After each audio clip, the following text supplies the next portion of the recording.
All right, draft 4 here. And again, for the third time in 4 drafts, we got pick 9, which I'm not a fan of. Overall, my draft strategy, if you guys watched any of the earlier videos, if I get a top 5 pick, I'm taking Jokic, then Embiid no matter what, because centers are so scarce over here. With pick 9, my strategy now is if SGA or Sabonis don't fall to me, I'm going to be taking Sengun early here at 9 so I can lock up a center just because there are so few centers. So we'll see what happens here as we look at the draft board. SGA goes, so Sabonis still on the board. Sabonis still on the board.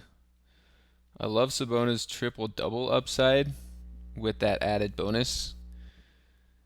So we'll see what we have here from Landon's 101. He should go Sabonis because Sabonis is like a top 5 pick, I think. And he might just let the clock run out and then he'll auto pick Sabonis here. So I think that is what happened. And I'm going to go Sengun. And then with my next pick at 16, I just have to hope that one of Trae Young, John Morant, or Halliburton come back to me. I don't love Jalen Brunson as my first guard, but I guess that wouldn't be the end of the world either to get Brunson. If all those guards are gone, I'm going to go Scotty Barnes. All right, so Trae Young still on the board. Still got 2 guys to pick ahead of me. I was hoping since, JPH went guard.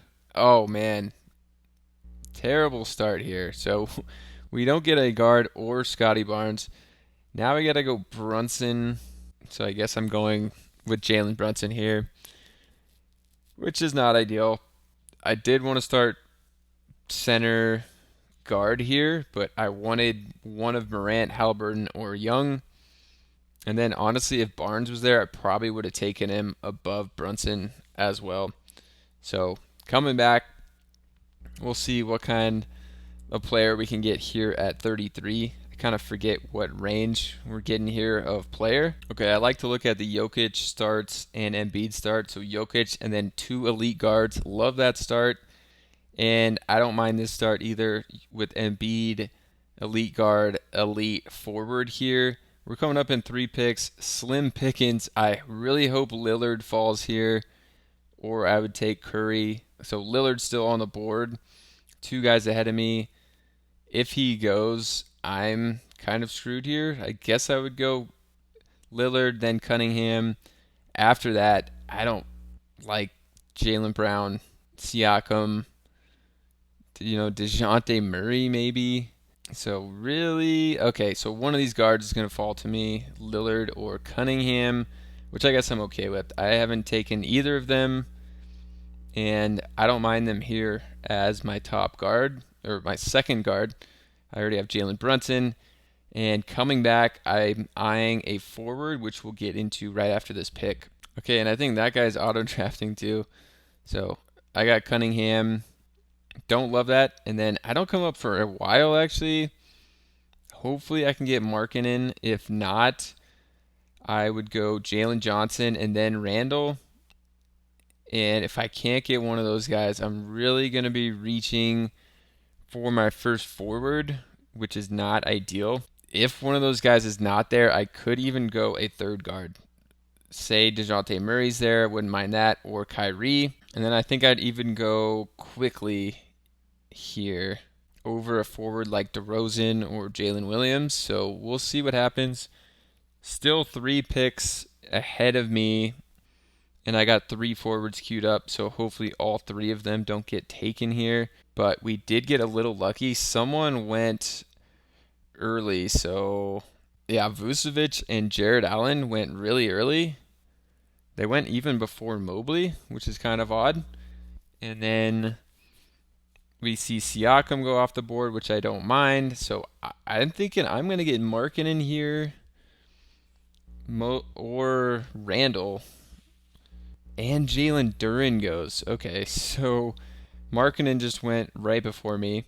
But Jalen Johnson or Julius Randle is the question now.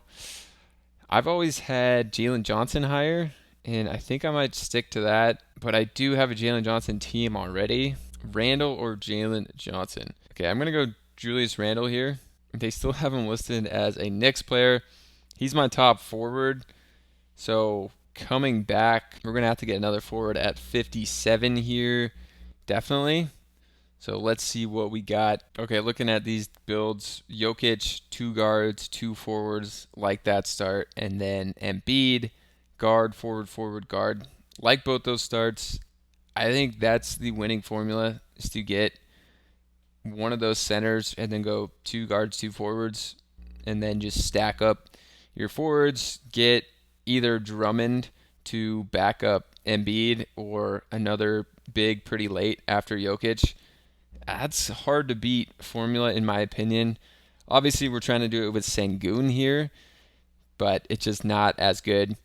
Okay, we're coming up in one pick. So I got Miles Bridges or Jimmy Butler lined up here. And I think I want to go Jimmy Butler. And one of the reasons is he's in a contract year, so has to play really good during the regular season, probably, to up that, contract. If he's gonna negotiate a deal, I don't know, but um, I think we're gonna go Jimmy Butler over Miles Bridges here and over Kawhi Leonard. I just don't know what Kawhi Leonard's deal is, so we're going Jimmy Butler.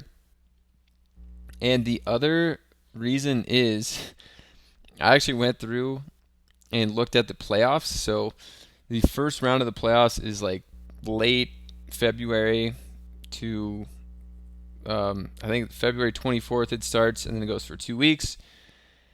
And in that second round, the Heat have 8 games, which is the most out of any team. There's only 4 teams that have.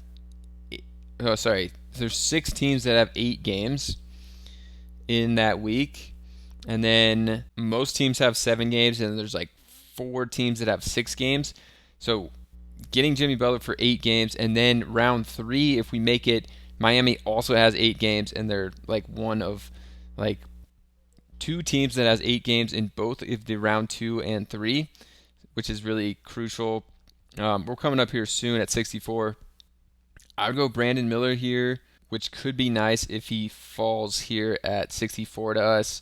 And then if he's not there, I guess I'd go Brandon Ingram. I just don't know what. Okay, so great. We got Brandon Miller. I have yet to get a Brandon Miller. Every draft I've been in that I had pick 9, he was gone at pick 64, I believe. So we're going Brandon Miller. Pretty decent start for us. So we took Sengun early. Then, unfortunately, I feel like every draft I've been in, which has only been 3 before this, either Halliburton, Morant has fell to 16, and I was hoping that would happen here, but I had to get Brunson. Came back, just missed Damian Lillard here, so I got Cunningham at 33. Went Randall here because I just missed on Markkanen, but I was okay to get Randall. Came back, reached a little for Jimmy Butler instead of going Miles Bridges. Came back here and got my third forward in Brandon Miller, which I like that pick there. So coming back, we're going to go get a guard at least in 81 or 88, and I might take my second big here and then just be done with big after getting 2 bigs. And the one I would target would be Hartenstein at 83. I think he is very undervalued, and I mean should just be the starting center on OKC all year. I'm assuming it's going to be him and Chet starting. So we're coming up. I think I'm going to go big here instead of taking my third guard, because then we can look around 88, and there's definitely some guys I like around 88. I like Josh Hart. I think an underrated guy, as I just took Hartenstein, is Advia. So Josh Hart got taken. Denny Advia at pick 80, ranked 80. If he falls to 88, would be nice, but I doubt that's going to happen now. I do like MPJ as well, but we're getting thin at guard, which has me a little nervous, because if we don't get a guard at 88. We're going to have to wait till 105. And a 105 guard, we're looking at like Amen Thompson as our third guard, or Drew Holiday. Vassell has actually fallen pretty far to 106, which I really wouldn't mind either. But we're on the board we're on the clock right now. And I think I'm going to reach up and get Terry Rozier. So I needed a third guard here. I like Rozier, and Miami, again, is one of two teams that has 8 games, or sorry, one of 3 teams that has 8 games in the second round and the third round. And then the last round they have 7, which I don't think any team has. Heat are good for the playoffs. Clippers and Utah, those are the both teams that have 8 games in the second and third round. The ones I'm avoiding are Chicago. They only have 6 games in the second round, and Orlando only has 5 games in the second round. So if you get to the second round and you have Paolo as your best player, he's probably going to get a pretty low score in that second round, and it could be hard for you to get out of that second round with Paolo, even if you make it in. And then 2 other teams with 6 is Chicago and New York, who I have Jalen Brunson here at guard. So that is not ideal either to get Jalen Brunson. He's one of just 3 teams that has 6 or less games in round 2. So I really need Rozier to have a big score. In that one, he's got 8 games in round 2. So if I make it to round 2, Cunningham and Rozier probably would be my 2 guys. But I really need a third guard here that's going to be good. And one that I really hope falls to me is Keontae George, because he is another one of those guys that has 8 games. Cunningham has 8 games in the round 2 as well, but Utah has 8 in round 2 and 3. Okay, I had a little sweat there, but George ranked 100. He did fall to 105. So getting him, definitely feel good about that, especially Utah. If they're tanking or trade some of their guys at the end of the year, like if they trade Colin Sexton, Keontae George could be a really good play during the playoffs in February, March. And we're coming back. What do we have here? So we have 4 guards, 3 forwards, 2 centers. So we can either go guard or forward here. We got OG, who again I don't like because he only has 6 games in round 2. But he is a forward, like Brunson is a guard. And I mean, I just have to take him. There's no other forwards. It would have been like Portis. Could have gone Ivy for another guard, or Jaquez, who I don't love. But he does have 8 games in that second round. But for my 4th forward, I still need some guy that's going to like contribute during the season. I don't know if Jaquez will. I'm just not very high on him. So I couldn't get myself to take him. Let's see if we have any teams here that don't have a big. I think everyone has a big, but it'll be interesting to see if this Embiid team uses my strategy and takes Drummond. They could either take him with 117 or 124. They go Ben Simmons. I don't get why people are drafting Ben Simmons. But they probably won't be able to get him around at 141. So it'll be interesting to see if they take him at 124. That's what I would do. Also interesting to see when the Jokic guy, when he goes second big, because Jokic is such. Oh, okay, so he already went second big, and it's Okongwu, which I don't love because he technically is their backup to Capella still, and every year it seems like they're going to trade Capella, and they never do. Okay, so this is what I wanted to see if he goes Drummond with 124, and he goes Cam Johnson at 124. Who I do like, but I think he's ranked around 147, so he probably could have got him at 141 and gone Drummond. Now I'm interested to see if Drummond comes back around to him. Okay, and we're up here. Jaquez has fallen to, so if Jaquez is here, I'm taking him, because I did slightly consider Jaquez, even though I don't like him, but coming at pick 129 for Jaquez, I would take that. And then there are some guards I like for that next pick, and Jaquez is there, so I'm taking him. 8 games, like I said, round 2 and 3 for Jaquez, which is the most you can get during the playoffs. So we're coming back around quickly. I like Monk, Tyus Jones. Sharp just got injured or something, but I mean he'll be back like probably in November, so it's not super serious. But I would go Monk, Jones. There's two people ahead of me. If both of them get taken with these two, would be unfortunate. Okay, Wiggins went, so I'm going to get one of Monk or Tyus. And it looks like I'm going to take Monk, which I don't have any Monk, and I have a few Tyus Jones, so I like that. Okay, now we have 5 guards, 5 forwards, 2 bigs. And the question is always coming down to this is, do you go 3 centers? Like, the only reason now that any of these centers on the board would make it into your roster is if, both of Sengun and Hartenstein got hurt, or if one of them got hurt and then the other only had like 3 games or something in that week, and your third big had like 5 games or something. So, I mean, I think it could be worth it, but I'm gonna be waiting probably till like the last round to get another big. Okay, and Drummond got taken here at 135, and this guy with Embiid was not able to get him. So I think a big bummer and blunder there. Okay, I'm going Norman Powell, and then we're coming back around at guard. So I like Levert. We're at pick 160. He's 158 though, so we probably would need a backup pick here. Okay, I'm taking a flyer here. I'm going Reed Shepherd.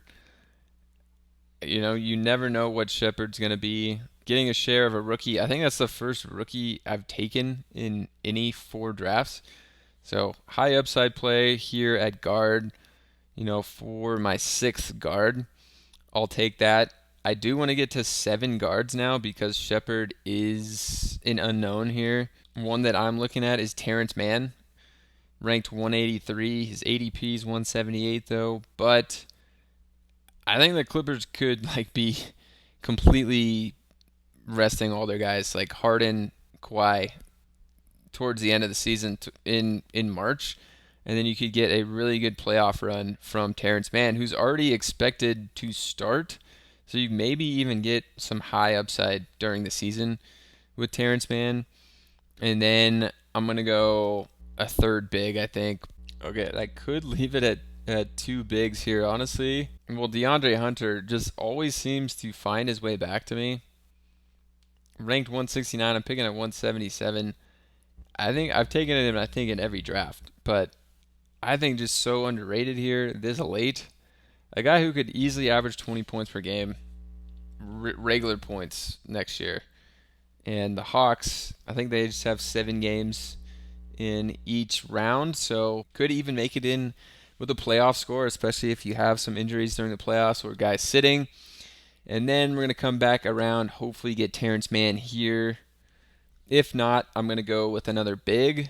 But I think I'm comfortable with 2 bigs with getting Sengun and then another guy on a completely different team in Hartenstein here. I think, when I went Embiid Drummond, I had to go a third big because if Embiid just has like a very not good week, but he's playing, and then Drummond is obviously not going to have a great week backing him up, then you're going to want to have a third guy.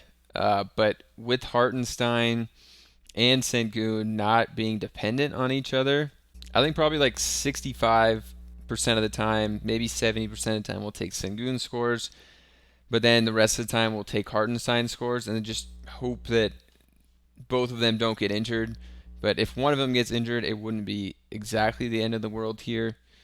So I'm comfortable with 2 bigs actually in this build. So the guy that went Embiid, he had a huge blunder by not getting Andre Drummond, but went Horford Tice, who I don't mind Tice because he's expected to be the starting center at least right now until they probably trade for one or until, the other guy, the rookie, starts. But then they went Horford, who I don't like, especially when Porzingis is expected back now in December, who he randomly also drafted Porzingis, but different position. Coming over, looking at the Jokic team, they took Okongwu also. Interesting to see if they get a big here at the end, which I bet they do. Okay, well, this guy stayed with two bigs, even though one of them is Okongwu, who doesn't anticipate to be that good. Little recap for me. I got 9 again, so I had to go Sengun, had to get a big. Went elite guard with Brunson, just missed out on Morant, Halliburton, or Trae Young. Then went Cunningham, just missed on Lillard. My two starting forwards are Randall and Butler, which I like. And then Brandon Miller finally was around at 64. The other times I've been picking here, he hasn't been around. Got my second big, maybe too early, in Hartenstein. But then I still got a guy I like here in Rozier coming back around, who I do like better than McCollum and White, who went right before him. Then I got Keontae George to fall to me. I think his ADP was like 100, and I got him at 105, which I really like, especially because he's got 8 games in round 2 and 3 of the playoffs. And then we got OG Anunoby as a fourth forward. Hawkes fell like 10 or 11 spots, I think, here. So I took him, even though I don't love him. But again, the Miami team with 8 playoff games in round 2 and 3. And then Monk also fell to me here, and I like that pick with some high upside. Norman Powell, another one of those guys. The Clippers have 8 playoff games round 2 and 3. Coming back, Shepard, completely just a guess and upside play here. And then DeAndre Hunter, I think I've taken him in every draft. For some reason, every draft I'm in, he falls like 10 spots after where he's normally being drafted. And then Terrence Mann, a flyer, instead of going with a third big because I got Hartenstein and Sengun.